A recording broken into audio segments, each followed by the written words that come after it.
문제달인 신혜순입니다. 직업상담사 2급 2018년도 1회 노동시장론 해설 강의 시작합니다. 61번 노동시장이 생산물 시장과 다른 점에 대한 설명으로 틀린 것은 이렇게 나와 있는데 지금 1번, 2번 모두 맞는 거고 3번 보세요. 일반 상품과 달리 노동력 상품은 비교적 동질적이라고 했는데 노동자의 질은 다 다르잖아요. 비교적 이질적이고 따라서 노동시장은 단일한 시장 아니고 다원적 시장으로 다원화된 시장으로 존재하는 경우가 많다. 이게 정답이겠죠? 62번 노동 수요 탄력성에 크게 영향을 미치는 요인과 가장 거리가 먼 것. 이거 시험에 아주 잘 나오는 거죠. 노동 수요의 탄력성에 영향을 미친다. 주관식에도 나왔던 거기 때문에 반드시 알아두셔야 돼요.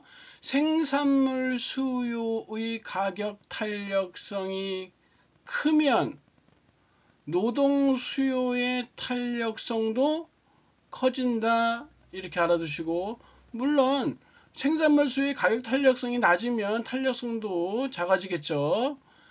이번에 총 생산비에 대한 노동 비용의 비중이 크면 역시 탄력성도 크다. 3번에 노동의 대체 곤란성이라고 했는데 원래는 노동의 대체 가능성이라고 많이 나오죠. 그래서 노동의 대체 가능성이 커지면 역시 탄력성도 커진다. 이렇게 보시면 돼요. 여기는 일단 곤란성이라고 나왔으니까 곤란성이 커진다. 노동의 대체 곤란성이 커진다는 얘기는 뭐예요? 대체하기 어렵다는 거죠.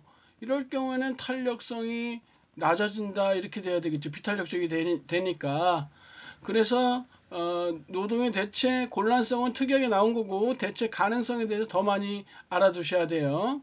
그 다음에 4번에 대체 생산 요소, 대체 생산 요소라는 말이 나와 있는데 대체 생산 요소는 노동 이외 생산 요소라는 말로 더 많이 표현되니까 노동 이외 생산 요소에 같은 얘기예요. 근데 이게 더 많이 나온다는 거예요. 표현이 노동 이외 생산 요소의 수요 탄력성이 아니에요. 공급 탄력성. 다시 말해서 자본 같은 것이 공급되어지는 탄력성이 얼마나 커지냐에 따라서 노동 수요의 탄력성도 커진다. 이렇게 보시면 되겠네요. 그래서 노동의 대체 가능성이라는 표현을 알아두시고 노동 이외의 생산 요소라는 표현으로 알아두시면 좋고요.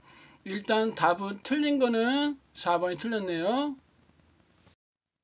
63번 최저임금제 도입의 직접적인 목적과 가장 거리가 먼 것은 무엇이냐라고 했는데 최저임금제 도입이라는 거는 말 그대로 임금 상승의 효과를 가져오잖아요. 임금 상승의 효과를 가져오니까 고용은 그만큼 감소되어지겠죠. 고용은 감소되어질 것이며 이에 따라서 실업이 증대되어지는 이런 단점도 최저임금제는 가지고 있다. 임금 올려주니까 이번에 구매력은 증대될 테고 생계비 보장 또 회사 입장에서는 인건비가 올라가니까 경영을 좀 합리적으로 해야 되겠다. 신기술 도입한다든지 뭐 이런 것들을. 그래서 1번이 틀렸어요.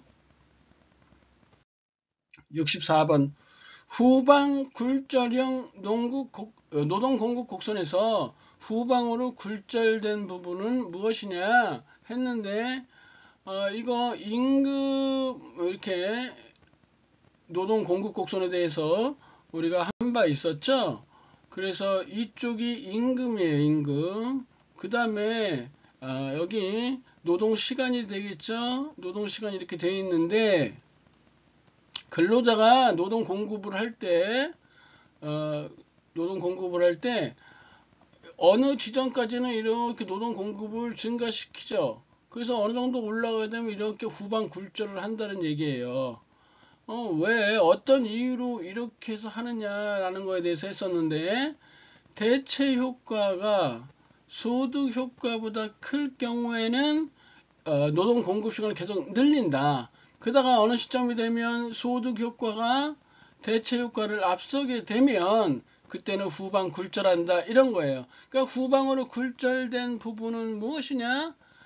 4번의 임금 변동에 따른 소득 효과가 대체 효과보다 큰 부분이다. 이렇게 단편적으로 외워서 할 수 있죠. 그런데 주관식 때문에요. 주관식 때문에 대체 효과는 무엇이냐? 대체 효과는 무엇이냐라는 것이죠. 대체 효과라는 것은 임금이 상승됨에 따라 임금 상승으로 인해서 근로자가 여가 시간을 줄이는 동시에 여가를 줄이고 노동 투입 시간을 증가시키는 것이다. 이게 대체 효과예요. 그럼 소득 효과는 뭐냐? 이에 반대되는 개념이겠죠? 임금이 상승되어짐에 따라서 근로시간, 노동시간을 줄여요. 노동시간을 줄이고 그리고 여가 시간을 증가시키고 그리고 소비재 구입을 증가시킨다. 이게 바로 소득 효과예요. 대체 효과, 소득 효과 주관식이 출제된 바 있으니까 단편적으로 외우는 것도 필요하고 대체 효과와 소득 효과는 무엇인지 서술할 수 있어야 돼요.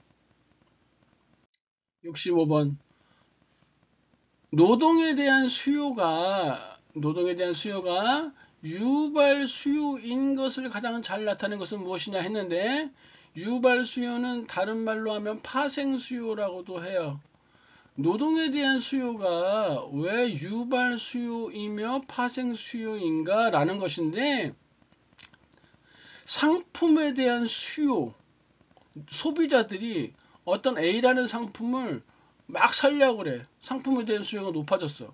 그럼 그 상품을 만드는 기업은 노동력을 많이 투입해서 그 상품을 많이 만들어내야 되겠죠?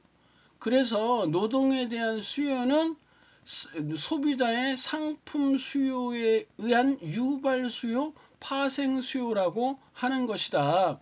그래서 4번을 보시면 자동차 생산을 증가시킨다라는 것은 자동차 공장 노동자에 대한 수요를 증가시킨다라는 거예요. 왜 경영진이 자동차 생산을 증가시킨다는 결정을 했겠어? 또라이가 아닌 입장에서는 많이 팔리니까 그랬을 거 아니야. 그러니까 많이 팔리니까 자동차 공장 노동자에 대한 수요가 증가되어지겠죠. 이게 바로 유발 수요, 파생 수요이다. 66번 기업별 노동조합에 대한 설명으로 틀린 것은 많이 나왔던 거죠.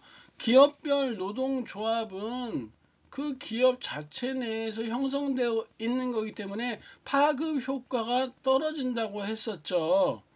그래서 1번 맞는 거고 2번도 맞고 3번이요. 그 기업체에만 있는 거기 때문에 사용자와 밀접한 관계가 형성되어 있어서 어용화가 될 가능성이 높겠죠. 어용 노조일 가능성이 높다. 3번이 틀렸네요. 67번 내부 노동시장이 형성되는 요인과 가장 거리가 먼 거 주관식에도 여러 차례 나왔던 거예요. 숙련의 특수성, 현장훈련, 관습 하나가 더 있어요. 장기 근속과 기업의 규모, 장기 근속이라는 말 아시죠? 오랫동안 다니는 거고 기업의 규모, 장기 근속하고 기업의 규모가 커지면 그 자체를 관리하기 위한 관리 조직이 형성되잖아요. 그러면 거기서 내부 노동시장이 형성되어지는 거예요. 그래서 숙련의 특수성, 현장훈련, 관습, 장기 근속과 기업 규모에서 답은 2번은 나오는데 이게 주관식으로 나와요. 주관식으로 여러 차례 나왔었어요. 숙련의 특수성은 뭐냐면 기업 특수적 승련을 유지하기 위해 내부 노동력을 특별히 유지할 필요가 있다. 기업 특수적 승련을 유지하기 위해 내부 노동력을 특별히 유지할 필요가 있다. 현장훈련은 실제 직무 수행에 사용되는 기술 및 승련이 전임자에게서 후임자에게로 개인 전수된다. 실제 직무 수행에 이용되는 기술 및 승련이 전임자에게서 후임자에게로 개인 전수된다. 이렇게 쓰시면 되고, 관습은 고용의 안정성에서 형성된 것으로 고용의 안정성은 사용자나 근로자 모두에게 중요하다. 관습은 고용의 안정성에서 형성된 것으로 고용의 안정성은 사용자나 근로자 모두에게 중요하다. 이렇게 쓰시면 돼요. 주관식 중요하다. 68번. 일단 사용자에 의해서 고용된 근로자는 일정 기간 내에 노동조합에 가입하여야 할 것을 정한 단체 협약상의 조합원 자격제도가 무엇이냐 많이 했었죠? 유니언샵이죠. 이건 뭐 많이 했던 거예요.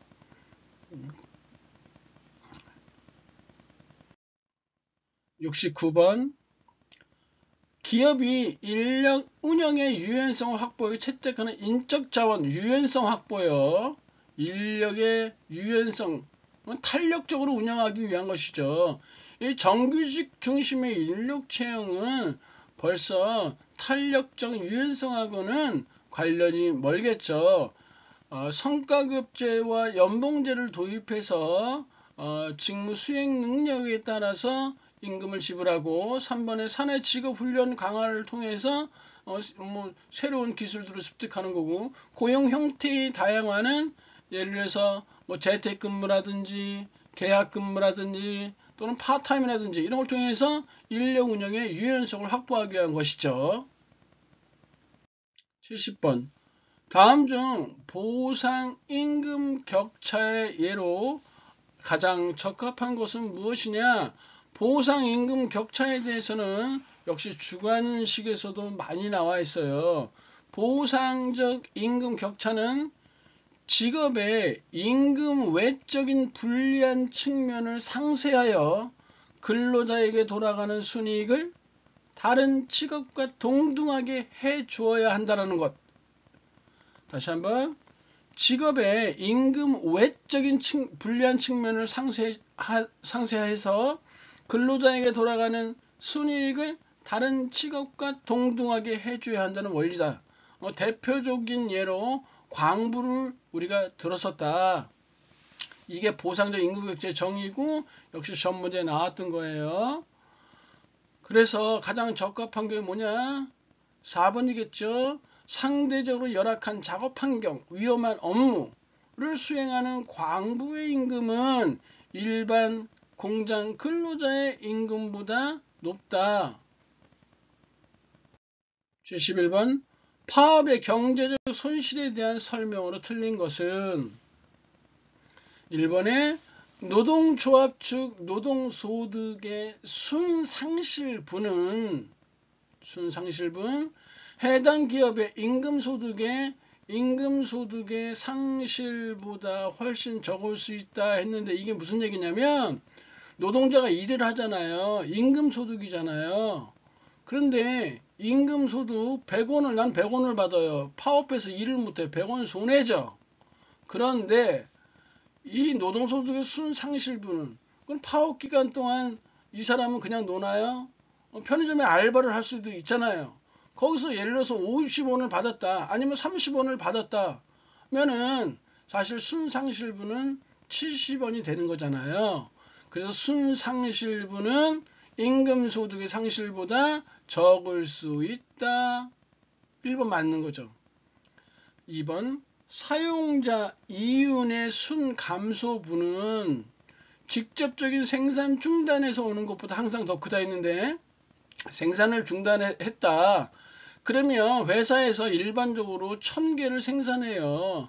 1000개를 생산했는데 생산 중단했으니까 1000개 손해나야 되겠죠.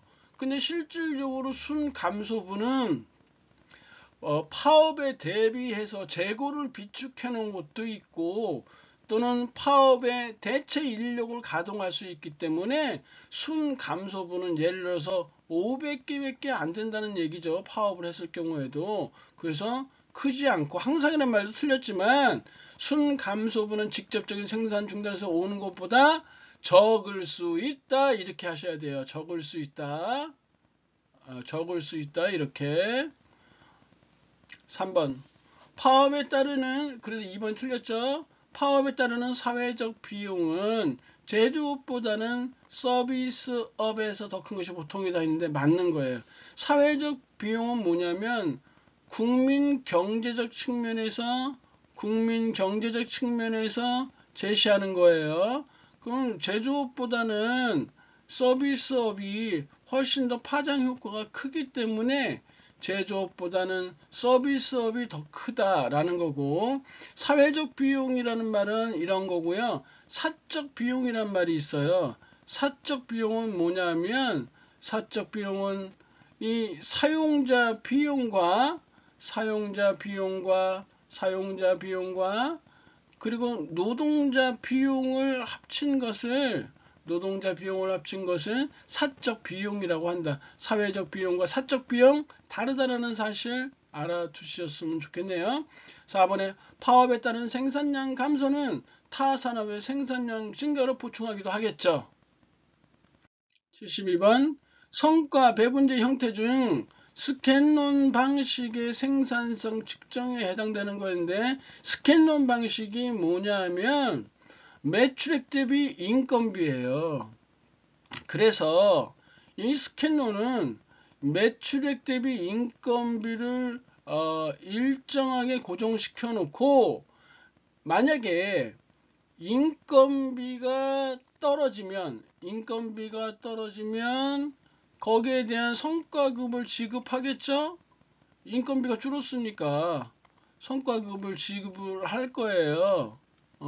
그리고 만약에 매출액이 증가했다 이렇게 돼도 성과급을 지급하겠죠. 인건비가 떨어지거나 매출액이 증가하면 여하튼 스캔론 방식은 매출액 대비 인건비다.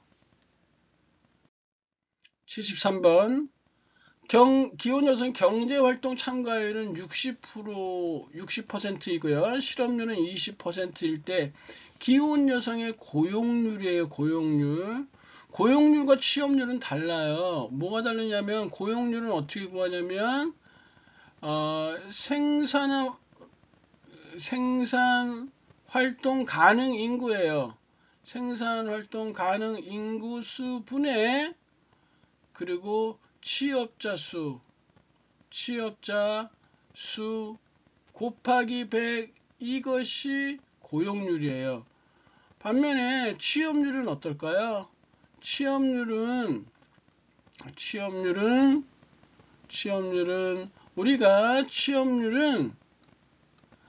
경제활동 참가율에 들어있기 때문에 경제활동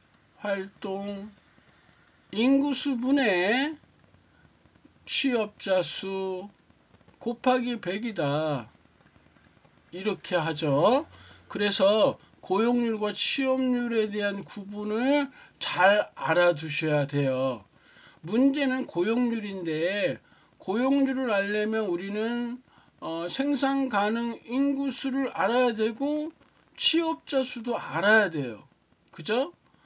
근데 우리가 여기서 이 생산 가능 인구수를 알려면 경제활동 참가율이 60%라고 했으니까 이 경제활동 인구수 만약에 생산 가능 인구수를 100이라고 한다면 100이라고 정할 수도 있겠죠. 그래서 100이라고 정해놨다고 했을 때 생산 가능 인구수가 100이다 하면 경제활동 참가율 60%라고 했으니까 경제활동 인구수는 60이라고 할 수 있는 거예요. 이렇게. 그죠? 60이라고 할 수 있죠. 이렇게. 자, 우리 취업자 수는 알 수 없고 대신 실업자 수를 구하면 취업자 수 구할 수 있겠죠. 실업률이 20%라고 했으니까 실업률 구하는 공식은 어떻게 되냐? 경제활동 인구수 분의 실업자 수 곱하기 100이다. 이렇게 할 수 있었잖아요. 그때 실업률이 20%라고 쓰니까 20% 이렇게 하고, 경제활동 인구수 60이라고 하고, 그리고 실업자 수 모르니까 실업자 수 X라고 한다면 곱하기 100에서 20%가 나와야 돼요. 그러면 여기서 X를 구하면 얼마가 나올까요? 12명이 이렇게 나오겠죠. 12명이 나와요. 이게 실업자 수야. 그러면 실업자 수에서 우리는 취업자 수 알 수 있죠? 취업자 수 더하기 실업자 수가 경제활동 인구수니까, 고로 취업자 수는 60명에서 12명을 뺀다고 했었을 때 48명이 취업자 수 이렇게 된다. 그렇다면 우리가 고용률을 이제 구할 수 있죠. 여기서 고용률은 생산활동 가능 인구수를 100이라고 봤을 때 취업자 수가 48명이다. 곱하기 100 하면 쉽게 48%로 답이 나오겠죠. 자, 잘 생각하세요. 경제활동 참가율이 60%다 했을 때 이 생산활동 참가율을 100%라고 본다면 그냥 60명이라고 볼 수도 있는 거예요. 그럼 생산 가능 인구는 100명이라고 보면 되는 거고요. 이렇게 해서 실업률을 통해서 실업자 수를 구하고, 실업자 수를 구하면 경제활동 인구수에서 실업자 수를 빼면 취업자 수가 나오고, 취업자 수 대입해서 퍼센티지 구하면 된다. 여러 번 연습하시면 금방 돼요. 74번. 경기적 실업에 대한 대책으로 중요한 가장 적합한 것이 무엇이냐? 경기적 실업에 대해서는, 경기적 실업은 유효 수요가 부족한 것이니까 유효 수요를 창출하면 돼요. 그게 바로 총 수요의 증대죠. 지역 간 이동 촉진은 구조적 실업에 대한 대비책이고, 퇴직자 취업 활성은 마찰적 또는 4번도 마찰적 실업에 대한 대비책이다. 75번. 노동조합의 조직률을 하락시키는 요인, 외국인 근로자의 비율이 증가한다든지 또는 여성 근로자의 비율이 증가한다면 노동조합의 조직률은 아무래도 떨어지겠죠. 2번은 관계가 없고요. 서비스업으로 이렇게 산업구조가 변하게 돼도 서비스업도 노동조합의 조직률은 떨어진다. 노동자의 기여와 가치관, 개인주의가 횡행하게 되면 노동조합 조직률이 떨어지겠죠. 2번이고요. 76번. 해고에 대한 사전 예고와 통보가 실업을 감소시킬 수 있는 실업의 요인은 무엇이냐? 그거는 마찰적 실업과 구조적 실업이에요. 마찰적 실업과 구조적 실업은 해고에 대한 사전 예고가 진행되어지면 대비를 할 수 있잖아요. 그래서 기역 니은이 정답이다. 77번. 다음 중 연공임금제도의 장점과 가장 거리가, 연공임금제도 좀 안정성이 있겠죠. 아무래도 그냥 시간만 지나면 나는 별로 잘릴 위험 없으니까 안정적이다. 대신 전문 기술 인력 확보가 용이하지 못하죠. 아무래도 이 사람들이 계속 직장에 길을 잡고 있으면 전문 기술 인력 확보가 충원되기 어렵겠죠. 3번 맞고, 귀속의식. 나는 어디 기업에 나는 그냥 지금 30년째 다니고 있어. 이런 거니까. 78번. 가장 적극적인 근로자의 경영 참가 형태가 있는데, 근로자의 경영 참가 형태는 1번 단체 교섭에 의한 참가가 있고, 노사 협의회에 의한 참가가 있고 근로자 증여 감사 역제에 의한 참가가 있는데 가장 적극적인 것은 4번 얘다. 79번 어떤 나라의 경제활동 참가율은 50%고 생산 가능 인구와 취업자 수가 각각 이렇게 했을 때 이 나라의 실업률을 구하라 했어요. 그러면 일단 경제활동 참가율을 한번 보세요. 경제활동 참가율이 50%라고 했는데 경제활동 참가율 구하는 공식은 어떻게 되나요? 생산 가능 인구 수분의 경제활동 인구수 이렇게 하면 되죠. 이렇게 하고 곱하기 100 하면 돼요. 이렇게 그랬더니 어떻게 나왔냐면 생산 가능 인구 주어져 있죠. 100만이에요. 이렇게 경제활동 인구수 몰라. 곱하기 100 했더니 50%래. 50% 50%라고 했으니까 경제활동 인구수 X는 50만 명 그냥 나오겠죠. 50만 명이 그냥 나와요. 이렇게. 그럼 경제활동 인구수 구했어요. 이때 실업률을 구하래요. 내가 구하려고 하는 건 실업률이에요. 실업률이란 뭐예요? 경제활동 인구수에서 경제활동 인구수 분의 실업자 수 곱하기 100 하면 실업률이 나오는 거잖아요. 근데 우리가 안 써본 공식이 있죠. 취업자 수가 40만 명이래요. 그럼 실업자 수는 어떻게 구했다? 실업자 수는 경제활동 인구수 50만에서 취업자 수 40만 빼면 되잖아요. 그럼 실업자 수가 10만 명이다 이렇게 나올 거예요. 이제 대입만 하면 되죠. 경제활동 인구수가 얼마냐? 50만이야. 50만 실업자 수 10만이야.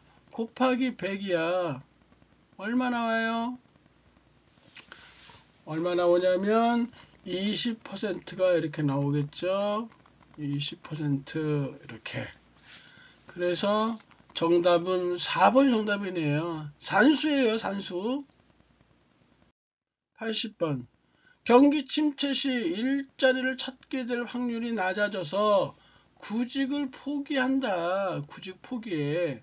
이런 사람들은 뭐라고 했다? 실망 노동자라고 했어요. 이런 사람들을 구직 포기하는 사람 실망 노동자라고 했거든요. 이 실망 노동자 구직을 포기해야 되니까 이 실망 노동자가 뭘로 변한다? 비경제활동 인구로 전락이 돼요. 이렇게. 그러면 경제활동 인구를 감소시키겠죠. 이렇게 감소시키겠죠. 그래서 실망 노동자 효과다. 이렇게 하고 경제활동 인구를 감소시키니까 실망 노동자는 실업률을 감소시키는 효과가 있다 했었죠. 실업률을 감소시킨다. 반면에 부가노동자 효과는 경기 침체 시에 일자리를 찾아 나섰다가 일자리를 찾지 못해서 실업자로 얘는 전락을 해. 그러니까 얘네는 실업률을 낮추는 거고 얘네는 실업률을 높이게 되는 것이죠.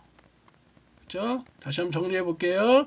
실망 노동자 효과는 구직을 포기하면서 비경제활동 인구가 되니까 실업률을 일시적으로 감소시키는 효과를 초래하고, 부가노동자 효과는 경기 침체 시 일자리를 찾아 나섰다가 일자리를 못 구해서 실업자로 전락하게 되니까 실업률을 일시적으로 증가시키는 현상을 초래한다. 1번 정답이고요. 강의 들으느라 고생하셨고요. 다음 시간에 뵙겠습니다. 감사합니다.